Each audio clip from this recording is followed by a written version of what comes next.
அனைவருக்கும் வணக்கம். நான் மருத்துவர் வினோத். நெஞ்சுவலி ஏற்படுது அப்படின்னா இது மாரடைப்பு அப்படின்னு சொல்லக்கூடிய ஹார்ட் அட்டாக்கா தான் இருக்கணும்னு அவசியம் கிடையாதுங்க. ஏன்னா இந்த பகுதியில இதயம் மட்டும் இல்லாம மற்ற உறுப்புகளும் இருக்குங்க. இது சாதாரண அஜீரண கோளாறு இல்ல கேஸ்ட்ரைட்டிஸ் இல்ல ஆசிட் ரிஃப்ளெக்ஸ்னால கூட இருக்கலாங்க. இளம் வயதில் நெஞ்சுவலி ஏற்படுறதுக்கு நிறைய காரணங்கள் இருக்கு. ஆனா ரொம்ப முக்கியமான காரணம் அப்படின்னாங்க காஸ்டோகாண்ட்ரைட்டிஸ் அப்படின்ற பிரச்சனை தாங்க. இந்த காஸ்டோகாண்ட்ரைட்டிஸ் அப்படின்னா என்ன, இது ஏன் ஏற்படுது, காஸ்டோகாண்ட்ரைட்டிஸ்னுடைய முக்கியமான அறிகுறிகள் என்ன, இதை எப்படி சரி செய்வது அப்படின்றத பத்தி விரிவாக இந்த பதிவுல பார்க்கலாம் வாங்க.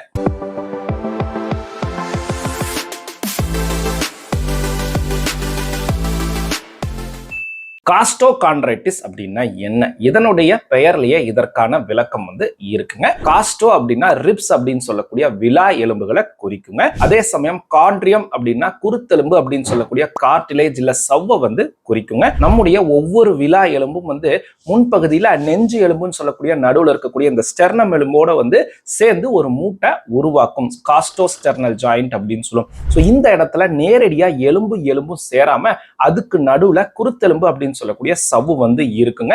ஏதாச்சும் ஒரு காரணத்தினால அந்த குருத்தெலும்பை சுத்தி உள் வீக்கம் ஏற்படுது அப்படின்னா அதைத்தான் காஸ்டோகாண்ட்ரைட்டிஸ் அப்படின்னு சொல்லுவாங்க. என்னெல்லாம் காரணம் அப்படின்னாங்க, எதுவுமே பிரத்யேகமான காரணம் இதுதான் அப்படின்னு எதையும் சொல்லல. ஆனா நிறைய விஷயங்கள் சொல்றாங்க. சின்ன வயசுல அடிக்கடி அந்த நெஞ்சு பகுதியில அடி ஏற்பட்டிருக்கு, இல்ல அவங்களுக்கு அதிகமா இருமல் சளி தொடர்ந்து இருந்துட்டே இருக்கு, இதனாலையும் ஏற்பட்டிருக்கலாம் சொல்றாங்க. இல்ல ரொம்ப அதிகமான வெயிட்டை தூக்கி அவங்க வேலை செஞ்சுட்டே இருக்காங்க, இல்ல இவங்களுக்கு இன்ஃப்ளமேட்டரி கண்டிஷன்ஸ், இந்த உள் வீக்கத்தை ஏற்படுத்தக்கூடிய பாதிப்புகள் ரத்தத்துல இருக்கு அப்படின்னா அதனாலையும் இந்த காஸ்டோகாண்ட்ரைட்டிஸ் ஏற்படலாம் அப்படின்னு சொல்றாங்க. காஸ்டோகாண்ட்ரைட்டிஸ் பிரச்சனை யாருக்கு ஏற்படுவதற்கு அதிக சான்சஸ் இருக்கு? குழந்தைகள்ல இருந்து பெரியவங்க வரைக்கும் யாருக்கு வேணாலும் காஸ்டோகாண்ட்ரைட்டிஸ் ஏற்படலாங்க. ஆனா இளம் வயதினருக்கு தான் அதிகமாக ஏற்பட சான்சஸ் இருக்குங்க. ஆண்களை விட பெண்களுக்கு தான் அதிகமா இந்த பிரச்சனை ஏற்படுதுங்க. ஆண்களை பொறுத்த வரைக்கும் ஸ்மோக்கிங் பண்றாங்க, இல்ல பாசிவ் ஸ்மோக்கிங் பண்றாங்க அப்படின்னாங்க அவங்களுக்கு ஏற்பட நிறைய சான்சஸ் இருக்குங்க. இது மட்டும் இல்லாம அதிகமாக எடையை தூக்கி வேலை செய்யறாங்க. குறிப்பா இந்த ஷோல்டர் பேக் யூஸ் பண்ணுவோம்லங்க, அதுல ரொம்ப ஹெவியான ஐட்டம்ஸ் வச்சுட்டு அவங்க ரெகுலரா அதை யூஸ் பண்றாங்க அப்படின்னா இதனாலேயுமே காஸ்டோகாண்ட்ரைட்டிஸ் ஏற்படுவதற்கான சான்சஸ் அதிகமாகலாம் அப்படின்னு சொல்றாங்க. காஸ்டோகாண்ட்ரைட்டிஸ் பிரச்சனையினுடைய அறிகுறிகள் என்ன? பெரும்பாலானவர்களுக்கு நெஞ்சுவலி மட்டும்தான் இருக்குங்க. அந்த நெஞ்சுவலியினுடைய தன்மையை பார்த்தோம் அப்படின்னாங்க, அந்த நடு எலும்பு, அந்த ஸ்டெர்னம் எலும்புக்கு இரண்டு புறமும் ஊசி வச்சு குத்துற மாதிரி ஒவ்வொரு சென்டிமீட்டர் கேப் விட்டு வலிக்குதுன்னு சொல்லுவாங்க. அந்த வலி ஒரு சிலருக்கு இடது கைக்கோ இல்ல வலது கைக்கோ பரவும் செய்யும் அப்படின்னு சொல்லுவாங்க. ஆனா ரொம்ப காமன் அப்படின்னு பார்த்தோம்னாங்க லெஃப்ட் சைடு அந்த ஸ்டெர்னம் எலும்பை சுத்தி இருக்கக்கூடிய அந்த பகுதியில தான் ஊசி வச்சு குத்துற மாதிரி வலி இருக்குன்னு சொல்லுவாங்க.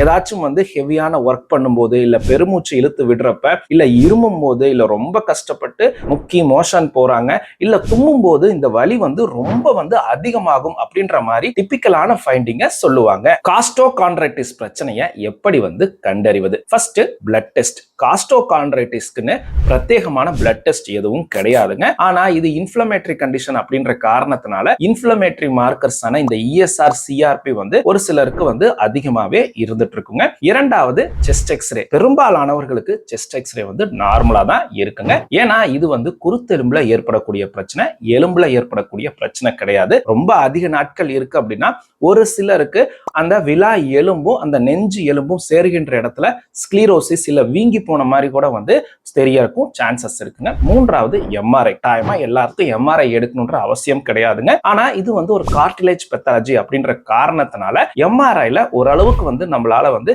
டீடைல்ஸ் சொல்ல முடியும். அந்த குருத்தெலும்பு அப்படின்னு சொல்லக்கூடிய கார்டிலேஜ் பகுதி ரொம்பவே பெருசாகி இருக்கும். கார்டிலேஜ் என்லார்ஜ்மெண்ட் அப்படின்னு சொல்லும். அந்த மூட்டு பகுதியை சுத்தி இருக்கக்கூடிய எலும்புகள்ல எலும்பு மஜ்ஜை ரொம்பவே வீங்கி இருக்கும். இத போன் மேரோ எடிமா அப்படின்னு சொல்லுவோம். காஸ்டோகாண்ட்ரைட்டிஸ் பிரச்சனையை பெரும்பாலான சமயம் பேஷண்ட் சொல்ற அந்த டிபிக்கலான ஹிஸ்டரி மற்றும் கிளினிக்கல் எக்ஸாமினேஷன் வச்சு தான் டயக்னோஸ் பண்ணுவாங்க. ஏன்னா இதுக்குன்னு பிரத்யேகமான பிளட் டெஸ்டோ இல்ல ஸ்கேனோ கிடையாதுங்க. அது மட்டும் இல்லாம இதே பகுதியில வேற என்னெல்லாம் பிரச்சனைகள் வந்து இதே மாதிரி நெஞ்சு வலியை ஏற்படுத்தலாம் அதையும் வந்து ரூல் அவுட் பண்ணும்போது நமக்கு பர்டிகுலரா இதுதான் காரணம் அப்படின்றத சொல்ல முடியுங்க. காஸ்டோகாண்ட்ரைட்டிஸ் பிரச்சனைக்கான முக்கியமான சிகிச்சை முறைகள் என்ன? பெரும்பாலானவர்களுக்கு ரெஸ்ட் எடுக்கிறது, அப்புறம் ஐஸ் கட்டி வச்சு ஒத்தனம் கொடுக்கிறது, இதுலயே அந்த வலி சரியாயிருங்க. அப்பையும் வந்து குறையல அப்படின்னாங்க இந்த பாராசிட்டமால் மருந்துகள் வந்து கொடுக்கலாம். அதை எடுக்கிறப்பவே வந்து கிட்டத்தட்ட ஒரு 70-75% பேர்த்துக்கு இந்த பிரச்சனை சரியாயிரும். அப்பையும் குறையல அப்படின்னாங்க அடுத்த கட்டமா இந்த NSAIDs வகையான வலி நிவாரண மருந்துகள் கொடுக்கலாம். அப்பையும் குறையல அப்படின்னா அடுத்த கட்டமா வந்து இந்த ஓபியாய்ட்ஸ் வகையான மருந்துகளை வந்து கொடுக்கலாங்க. சோ இதுலயே கிட்டத்தட்ட ஒரு 80-90% பேஷண்ட் வந்து கவர் ஆயிருவாங்க. ஆனா ஒரு சிலர் வந்து சொல்லுவாங்க, சார் எனக்கு எப்பெல்லாம் வந்து பதற்றம் ஆகுதோ இல்ல இந்த ஸ்ட்ரெஸ் ஆகுதோ அப்பெல்லாம் இந்த வலி வந்து திரும்ப திரும்ப வந்துட்டே இருக்கு சார், நாள்பட்ட பிரச்சனையா இருக்கு அப்படின்னு சொல்லுவாங்க. சோ அவங்களுக்கு இந்த வலி நிவாரண மருந்துகளோட சேர்த்து ஆன்டி டிப்ரெசன்ட் வகையான மருந்துகளும் வந்து கொடுப்போங்க. இதோட சேர்த்து இன்னும் ஒரு சிலருக்கு வந்து அந்த ஸ்ட்ரெஸ் ஆகும்போது அந்த நரம்புனால் ஏற்படக்கூடிய மாற்றம் காரணமாகவும் வந்து இந்த வலி வந்து தொடர்ந்து இருக்குது அப்படின்னு சொல்லுவாங்க. சோ அதற்கு வந்து அந்த நரம்புகள் சம்பந்தப்பட்ட மருந்துகளான காபாபென்டின் வகையான மருந்துகள் வந்து கொடுப்போங்க.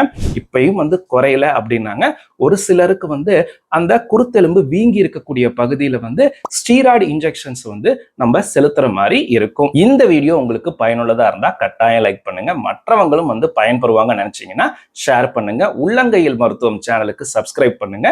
மருத்துவம் சார்ந்த தங்களுடைய சந்தேகங்களை கீழே உள்ள கமெண்ட் பாக்ஸில் கமெண்ட் பண்ணுங்க. நன்றி, வணக்கம்.